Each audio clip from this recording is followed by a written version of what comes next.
Welcome to the Sourcing Industry Landscape Podcast, powered by SIG.org and hosted by Dawn Tura. Well, folks, welcome back to the studio. I am so excited because I get to interview today a very close personal friend and someone that I just have admired for years. It's Michael Koontz. He's the VP of Strategic Sourcing and he's a business leader for ATD Sourcing Solutions. Now, Michael has over 20 years of leadership experience. He's had the opportunity to work in many areas from operations, finance, account management, category management, and sourcing. He also has managed to negotiate over 1,000 contracts in his career alone. Now, Michael's experience includes designing and implementing sourcing models to improve effectiveness and efficiency in sourcing activities. His work has included domestic, captive, and third-party operations across the globe. And regardless of the model, the goal is always to drive business value to the organization. So, Michael, I'm so excited to welcome you to the studio. Thank you, Dawn. I appreciate that. I appreciate the kind words, and they definitely make me feel older and older each time I hear them. And I do appreciate you stopping at the word 20 years plus. So it's amazing. I mean, it's the fact that, we've been friends for decades, and I'll leave it at that. We've had a chance to follow each other's careers and see what amazing success we've had. So I'm honored to be with you today and look forward to having this conversation. Oh, thank you, Michael. And what folks you might not realize, he is also one of the future sourcing Supernova Hall of Fame award winners. But before we get into Michael's background and everything, we're going to take a quick break for a word from our sponsor. And then when we return, we're going to hear more from our guest, Michael Koontz. Sourcing Industry Group, or SIG, is the premier global sourcing association and is widely known as a forum for providing thought leadership, networking, and training opportunities. Another central element of SIG is training. SIG is the parent organization for SIG University, which was founded on the ideals of elevating sourcing and risk professionals to deliver strategic value to their organizations and transform their careers. It was created at the request of SIG members who saw an educational training gap for today's workforce and offers one-of-a-kind certification and training programs for professionals seeking deep expertise in sourcing, governance, risk, intelligent automation, and more for themselves and for their teams. We perfected e-learning for adults before it was necessary. Our proven model for adult learners provides a flexible environment with online lessons, quizzes, and discussion forums moderated by expert faculty. Programs are offered in several different delivery models depending on you or your organization's need. Open cohort semesters start on average every 1.5 months, while closed cohorts for teams of 20 or more can start at any time. In addition, we also have self-paced or fast-track options. You can learn more about all of these offerings on the SIG website or by reaching out to one of our representatives. So make sure to take advantage of all that SIG has to offer for both members and non-members alike, because there really is something for everyone. So, Michael, you are a Supernova Hall of Fame award winner. Congratulations. Thank you very much. I do appreciate that. Well, so folks, if you don't realize, we usually have Rising Star and Sourcing Star. The Sourcing Supernova Hall of Fame inductees are the people that exceed both of those. They're people who are leaders, but they have surpassed just being a leader. They're mentors. They're people that have led organizations, but people look up to them in our industry. And honestly, they're people that we talk about all the time, and everybody wants to emulate. So, Michael, let's go back. So we've already established you've been around for a while. But let's go back to your earlier days. Tell me, where did you graduate, go to school? How did you get started? Let's go back to that. Well, can I show off first? Because I really have to do this because you brought the topic up.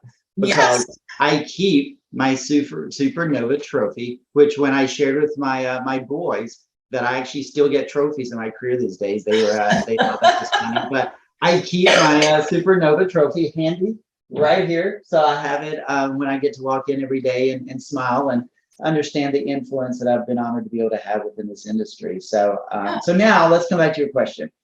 So my career. So I grew up in Tennessee. I am a Vol, go Vols. And I went to the University of Tennessee for undergrad with a degree in finance. And after college, I moved to Atlanta and started my banking career.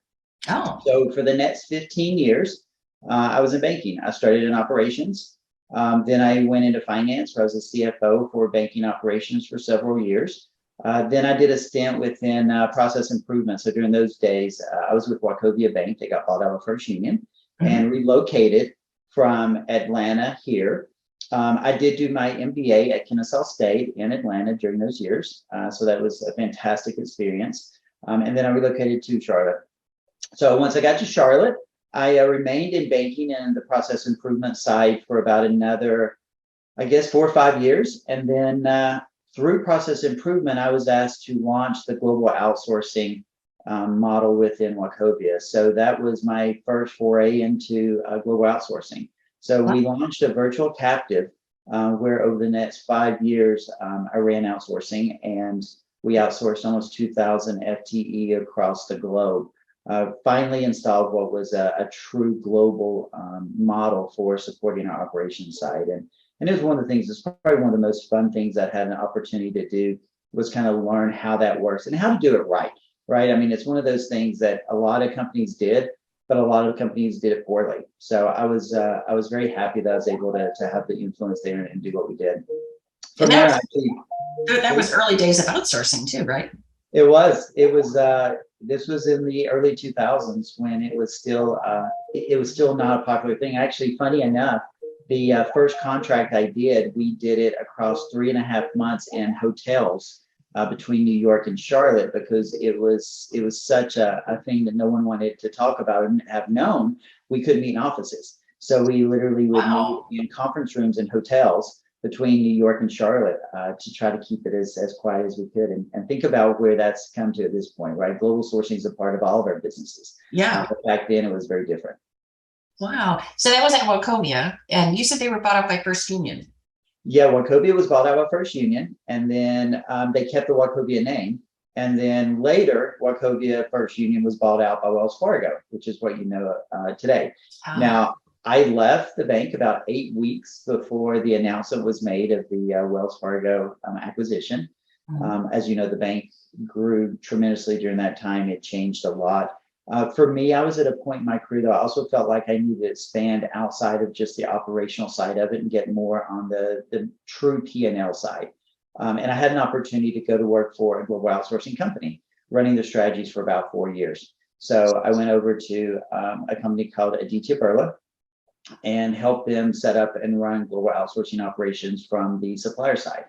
And I will tell you, that was probably in my career today, maybe one of the best things I ever did. At the time, it was difficult. It's very, very different. And by the way, for all of you suppliers, thank you for what you do.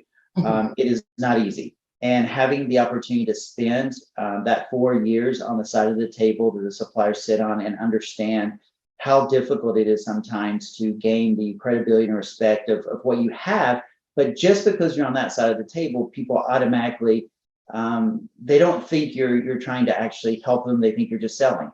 So having spent some time on that side of the table probably is one of the best things I think I've done, because it's given me that perspective of what it is to be on both sides and how truly I feel like I do a better job today of leveraging my suppliers and my supply base and the knowledge and experience they have. And I think a lot of that's because I got an opportunity to see how that felt being on both sides of it. Do you treat suppliers differently as a result of having that experience as well? I hope so.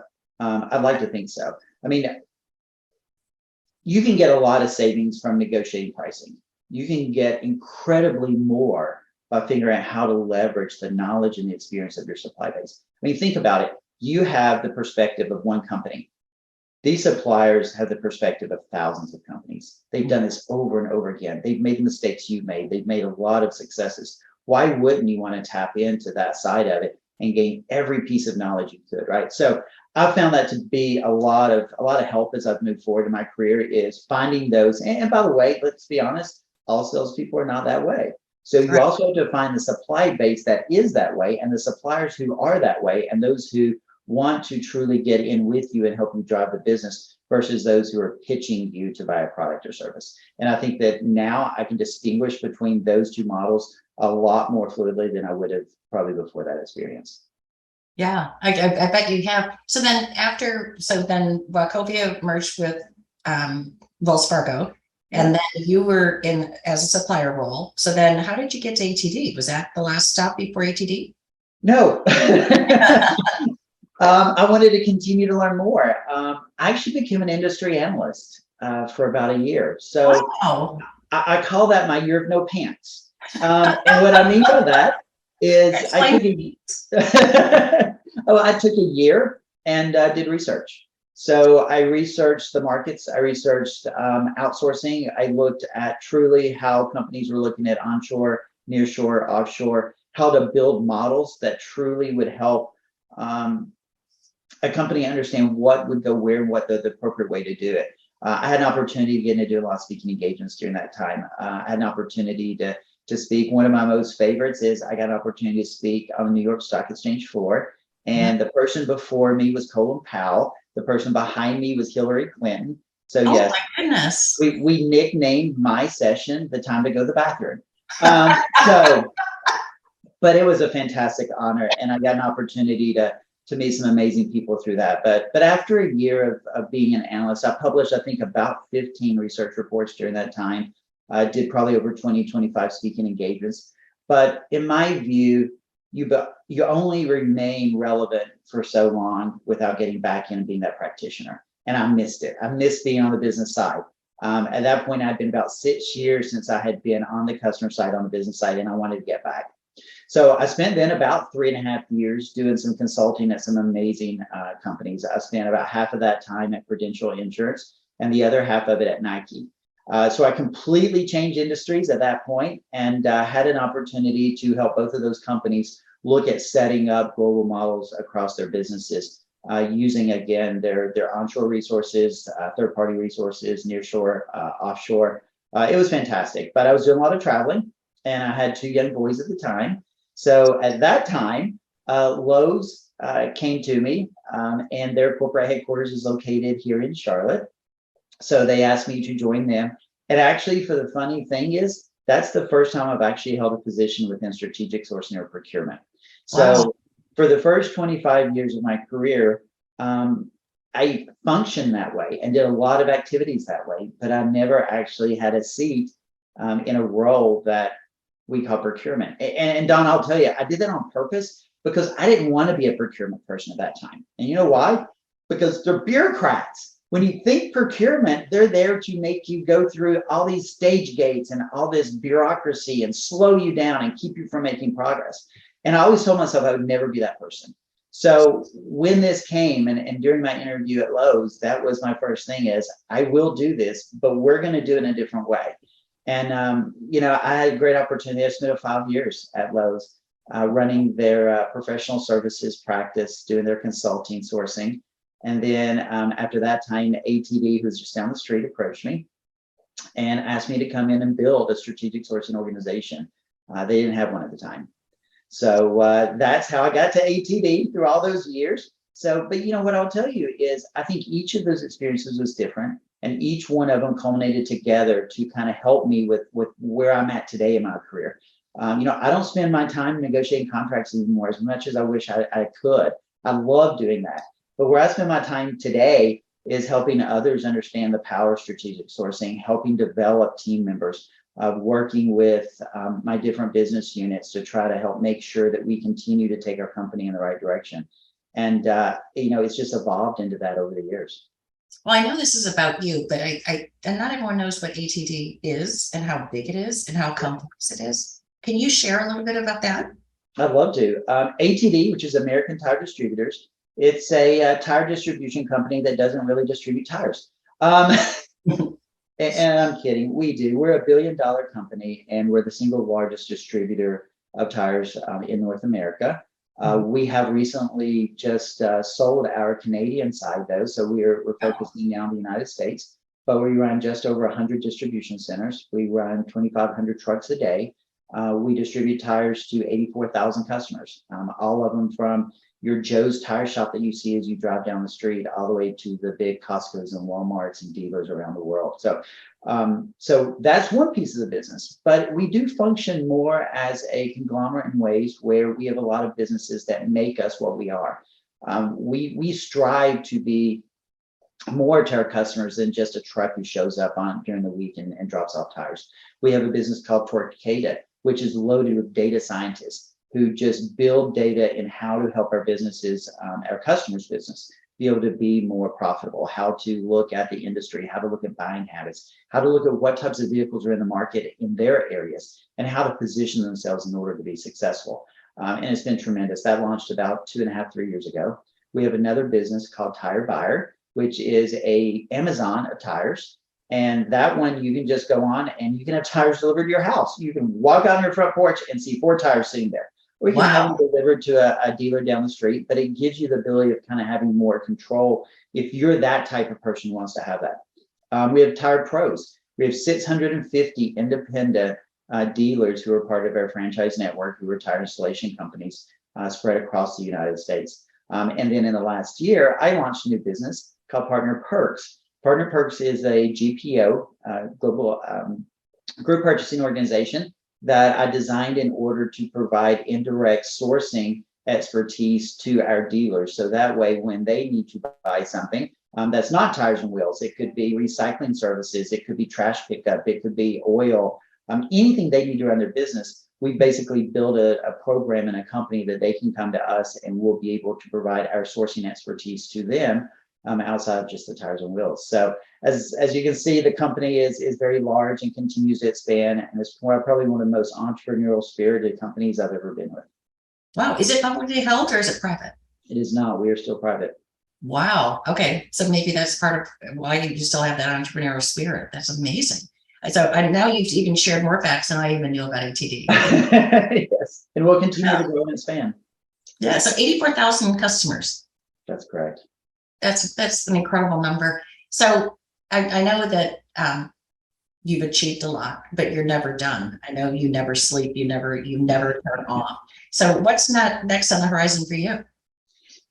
I think it's continue to grow with ATD. I think we have plans to continue to expand. We want to be able to help our customers. So right now, I guess within my world, I've got 3 types of groups that I can talk a little bit about. The first is the indirect sourcing. So I have Q Nora Crockett, who leads that group, who's an absolutely amazing leader. And she does a lot of the strategy and the work on the indirect sourcing side now. And she has an amazing team that supports her. And our goal there is to continue to be impactful within our businesses, day in and day out. And I don't mean just saving money. I mean, that's part of it. And people always talk about that aspect. But there's a piece of the risk control that we do. There's a part of expanding our businesses and developing more capabilities. And her team has been instrumental in helping drive that across a lot of the businesses in our company. The second piece is performance management and supplier diversity. And Don, that one is very near and dear to my heart. I love to talk about supplier diversity, and I'm going to try not to take off on my soapbox now and take the rest of our time on it. But it's an area that we've developed a lot of capability that is being led by James Hamlin. And he has done just a tremendous job over the last year of taking a company that we were not where we wanted to be, and we're still not, by the way. But he started to develop that competency. He started talking to people about what it could look like and started making an impact. And I want to continue to see that grow. I want to continue to see how we can do more in our communities and more for people who want to continue to grow and do all the right things. So I'm excited to see that one. And that one is probably one of my favorites to talk about, as you know. And then the third one is the Partner Perks. And that is being led by Todd.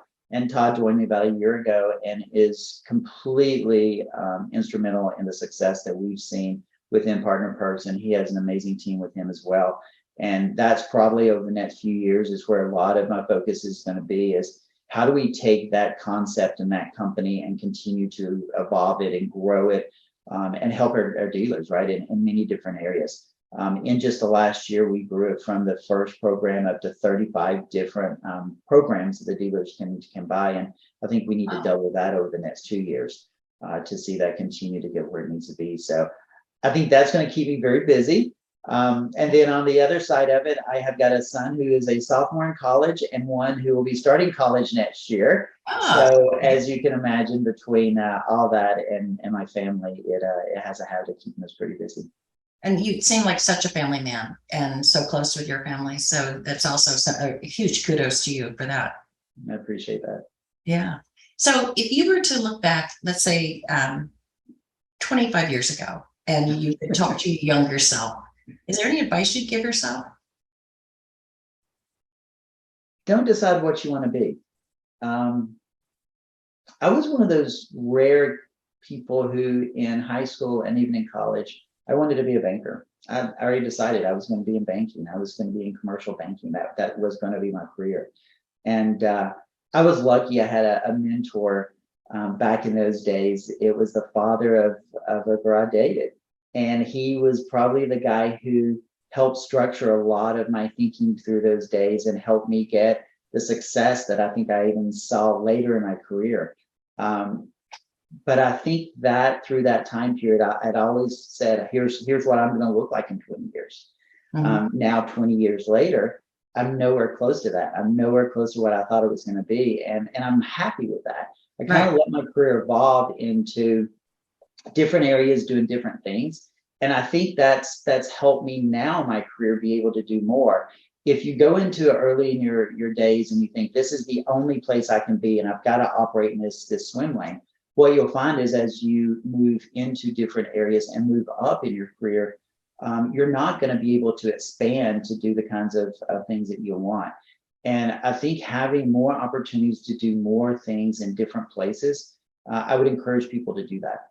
I think as you get further and further along, you're going to be happy you did. And I think just like we were talking about having different perspectives, right? I mean, having a perspective sitting on that supplier side versus that customer side, it's totally different. But the appreciation you'll have for both when you're in a conversation representing either will be so much different through just having that ability to understand that perspective. Awesome. So, Michael, I can definitely see why you were chosen for the Supernova Hall of Fame. So you've got an amazing career, an amazing background, and I can't wait to see what the next 10 years have for you. And I'd love to follow your career as you go. I hope so. And, I will tell you, Don, and you've played a role in that. We've been friends for a long, long time. And once I got back into ATD, I had an opportunity to re-engage with the relationship that we had and my relationship with SIG. And that does play a very important role in how I continue to move through my career and my team. And I know you know this, but I want to make sure everyone else understands. Learning and continue to develop yourself and those around you is the most important thing that you can do. And the two ways you do that, one is through education and the other is through your network.